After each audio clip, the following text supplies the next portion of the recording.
Halo, selamat pagi, siang, sore, dan malam bagi semua teman-teman Ayo Dongeng Indonesia. Betul. Selamat datang kembali. Kok datang kembali? Baru pertama Baru kali pertama ini. kali nih. Ya betul. Jadi ini adalah podcast perdananya Ayo Dongeng Indonesia. Kita nggak ada ya kenal? gitu-gitu nih. Enggak usah. Kita bukan triwis kok. Ya, salam kenal dulu. Buat yang belum kenal, perkenalkan nama aku Kak Hendra dari Ayo Dongeng Indonesia. Tentunya bersama the one and only Kak Aryo dari Ayo Dong Indonesia atau Kak Ayo mungkin ya. Ada beberapa yang kenal. Jadi kita di podcast perdana ini kita akan cerita-cerita tentang Ayo Dong Indonesia. Karena Betul. ternyata banyak yang nanyain Kak Hendra. Oke, masa sih belum kenal Ayo Dongeng Indonesia? Wah, udah Padahal udah lama 2025. Iya, betul. Mungkin gimana kalau kita mengawali informasi pertama di podcast pertama ini? Yang pertama, podcast ini bisa buat keluarga, Ya, orang tua dan anak. betul. Karena kita spill dikit, nanti akan ada kejutan di podcast-podcast berikutnya.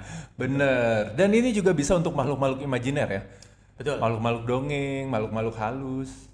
Ya seperti bihun hidup. Iya bener juga ya. Karpet. Ya.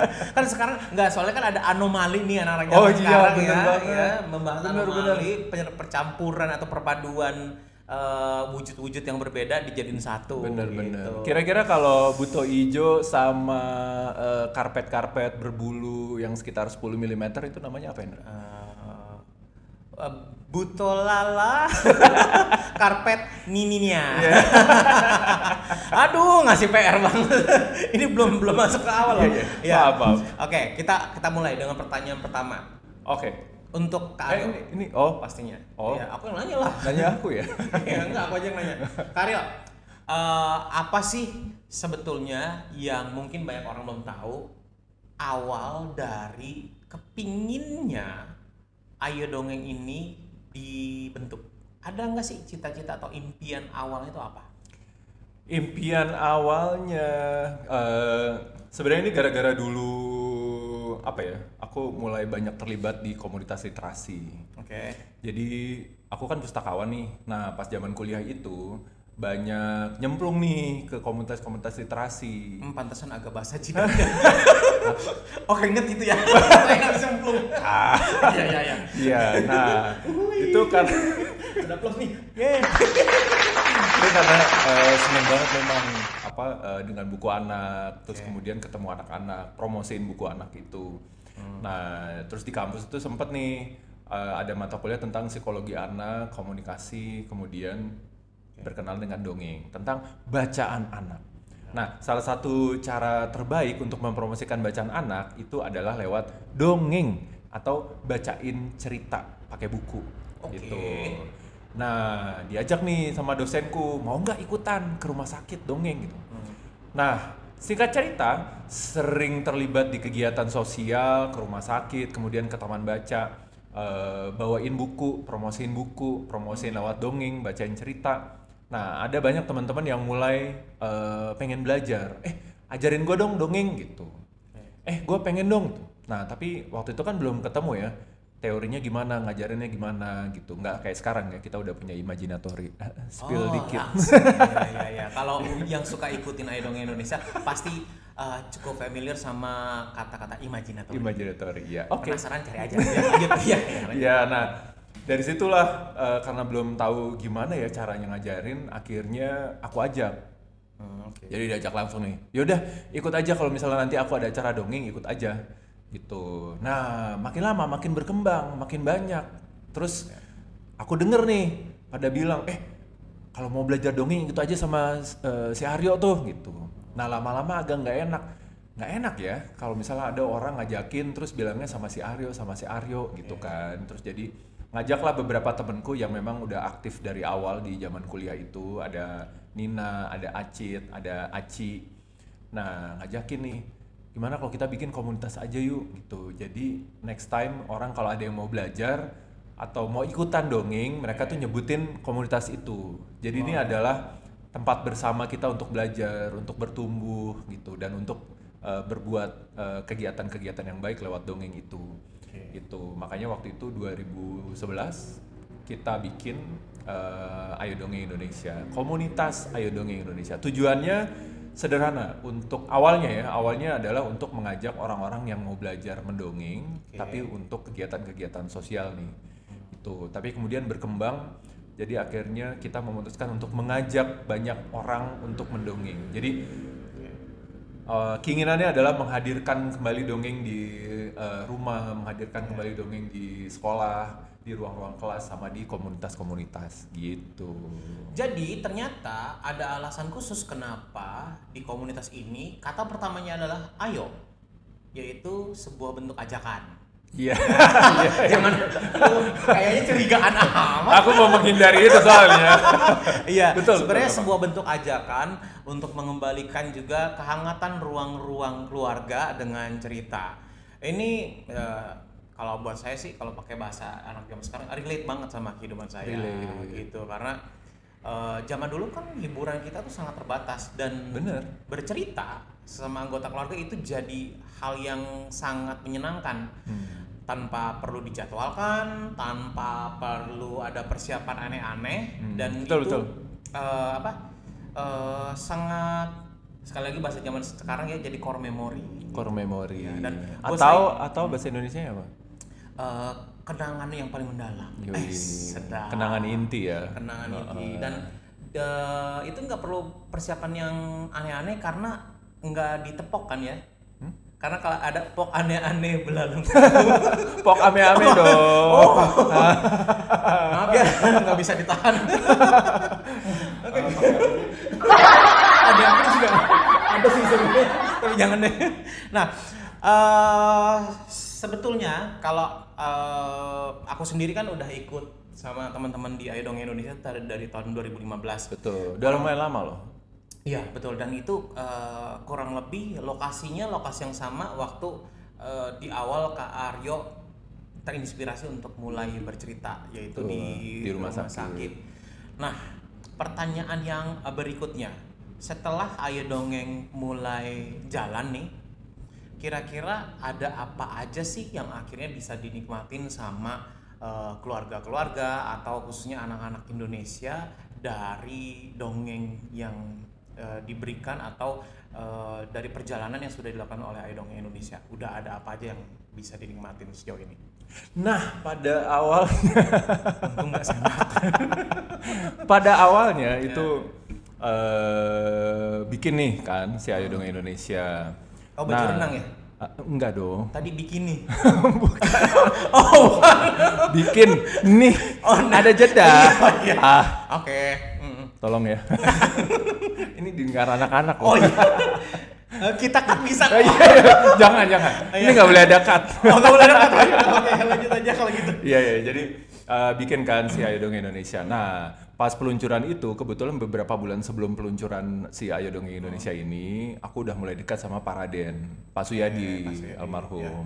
Nah, banyak nih belajar sama beliau, ngikutin kemana-mana dia dongeng. Jadi kalau dia dongeng, aku akan ada di sebelahnya. Atau kalau dia dongeng pakai meja, aku akan ada di bawah meja, yang milih-milihin boneka unyil, gitu-gitu. Nah, banyak belajar juga sama beliau nih. Jadi tahulah sedikit step-stepnya kalau ngajarin tuh gimana. Kemudian mengkompilasikan itu semua kan. Jadi kelas kalau kelas dongeng nih bikinnya gimana nih gitu. Jadi berdasarkan pengalaman belajar sama beliau, kemudian ketemu sama pendongeng-pendongeng internasional juga nih. Nah, akhirnya jadi yang kita bikin kemudian adalah bikin kelas dongeng. Bikin, karena waktu itu orangnya cuma sedikit kan yang bisa ngedongeng untuk kegiatan-kegiatan sosial itu dan untuk mengkampanyekan itu. Akhirnya kita mesti memperbanyak kita dulu. Jadi akhirnya kita bikin kelas dongeng. Nah, habis itu kita bikin namanya, kalau dulu nyebutnya pop-up storytelling. Jadi itu sesi-sesi mendongeng di ruang-ruang publik gitu. Ya kayak yang kamu ikutin Kakak Hendra di rumah sakit itu. Iya, itu termasuk salah satu adalah pop-up storytelling. Atau sekarang dikenalnya namanya dongeng kejutan kalau di komunitas Ayo Dongeng Indonesia. Nah, baru kemudian 2013 nih kita memberanikan diri untuk bikin Festival Dongeng Internasional Indonesia. Tapi dulu namanya Festival Dongeng Indonesia dulu. Gitu. Itu dulu di UI bikinnya. Nah, itu cuma di UI aja. Dulu baru di UI. Nggak sama UA. Uh, UI UAA, UAA ding ding, ding. ding. Iya, itu lagi heboh lagi anak-anak zaman sekarang. Der. Iya lanjut di UI 2013. Iya gitu. Jadi kegiatan intinya itu baru 3 itu pada saat itu gitu. Nah itu karena sebelum bikin Ayo Dongeng Indonesia pun itu sebenarnya aku udah sempat diculik kayak ada festival-festival dongeng di luar. Nah tapi di situ penasaran kenapa pendongeng-pendongeng internasional yang lain mereka tahu nih negara-negara itu apa dongeng-dongeng dari negara lain. Jadi kayak ketemu pendongeng dari Australia, tapi dia tahu dongeng-dongeng dari Cina, dongeng-dongeng dari Jepang, dongeng dari Meksiko, Amerika Latin, Afrika gitu kan. Dari Amerika dia bisa nih bawain cerita dari Asia. Terus pas ditanya, "Do you know any stories from Indonesia?" "Hah? No, I don't know gitu kan. Terus jadi wah sayang banget ya gitu. Indonesia padahal ini kaya banget nih sama cerita rakyat kan. Jadi akhirnya kita memutuskan yuk kita bikin festival dongeng karena kita butuh pendongeng-pendongeng luar itu untuk mengenal cerita Indonesia dan menyebarkannya keluar. Tapi juga supaya, nah karena di festival di luar itu ketemu pendongeng-pendongeng luar yang mereka tuh caranya unik, beragam Kak Hendra. Jadi kreatif, pakai beragam alat bantu, nggak cuman niruin suara atau pakai boneka aja. Jadi akhirnya kita juga bikin kelas-kelas sama mereka gitu. Nah sekarang sih udah beragam ya. Kalau di Ayo Dongeng Indonesia kan ada banyak banget ya. Bukan cuma 3 itu tadi, kelas dongeng, dongeng kejutan, sama festival dongeng gitu. Nah ini mungkin menjadi pertanyaan bagi mereka yang sudah sering datang atau mungkin juga yang belum pernah datang. Kira-kira apa sih sebetulnya yang membedakan pendongengnya kita sama pendongeng luar negeri? Apakah dari luar negeri sebegitu istimewanya, dan kalau istimewanya di mana? Kemudian kalau kita juga punya keistimewaan, pendongeng kita itu sebenarnya tidak kalah istimewa karena apanya gitu. Kira-kira itu ada perbedaannya nggak, atau sebenarnya malah sama atau malah gimana? Hal yang menarik ada 2 nih. Satu di skill sama satu di pilihan cerita. Skill itu di kemampuan. Kalau pendongeng Indonesia, skillnya itu sebenarnya lebih unik dan beragam. Jadi kita itu lebih banyak ke pendongeng kontemporer dengan skill yang beragam. Jadi ada banyak yang bisa pakai boneka, ada yang bisa niruin alat menirukan suara, ada yang bisa pakai teknik menggambar kayak Pak Raden dulu sering aku diajarin juga kan pakai gambar, tapi aku nggak bisa kan, menyerah lah akhirnya gitu. Nah terus ada yang bisa pakai nyanyi gitu kan, jadi ada beragam lah yang pakai musical, theatrical gitu-gitu. Nah kalau di luar itu mereka lebih mengedepankan pilihan cerita. Pendongeng-pendongeng di luar, storyteller di luar itu bisa dibilang banyak yang folkloris juga. Jadi mereka itu banyak memilih cerita rakyat untuk dituturkan. Dan cerita rakyatnya itu dipelajari dari pendongeng yang lebih senior, pendongeng yang lebih senior, pendongeng yang lebih senior lagi. Gitu. Jadi caranya itu otentik. Bisa dibilang kontemporer, tapi dia masih pakai cara penuturan yang dari mana gitu loh. Kalau di Indonesia tuh kebanyakan dongeng-dongengnya juga dongeng-dongeng baru gitu. Misalnya tentang buang sampah gitu. Kemudian ya dengan mudah banyak pendongeng yang bikin tokoh anak, kemudian ada konflik tentang menjaga kebersihan, kemudian ada akibat yang terjadi karena tidak menjaga kebersihan, kemudian belajar dari situ dan kemudian solusinya adalah melakukan hal baiknya. Nah, kalau pendongeng dari luar, mereka itu banyak mencari riset cerita-cerita rakyat yang terkait dengan tema-tema lingkungan. Jadi mereka memilih untuk riset itu, kemudian mereka melestarikan itu. Mungkin cara bertuturnya akan berbeda dengan bagaimana cerita-cerita awal itu dituturkan gitu. Tapi ada juga yang belajar menanyakan atau mencari nih ini sebelumnya dibawakan oleh pendongeng siapa ya? Ada nggak ya rekamannya, catatannya? Ini dibawakan oleh siapa ya gitu. Nah itu yang menarik sebenarnya.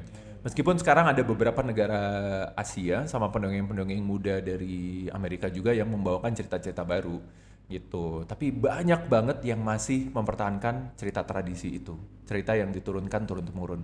Meskipun di Indonesia juga ada ya, makanya di Aidong Indonesia tuh ada komunitas penutur Nusantara. Iya, betul. Cring gitu. Ya. Anyway Kak Hendra, Dan itu menarik ya. Karena waktu kita udah habis. Udah habis ya. Oh iya. Kalau gitu pembicaraan menarik ini akan kita lanjutin lagi. Betul. Dan akan ada informasi berikutnya. Kalau begitu terima kasih. Salam. Ayo dongeng, ayo cerita. Dah.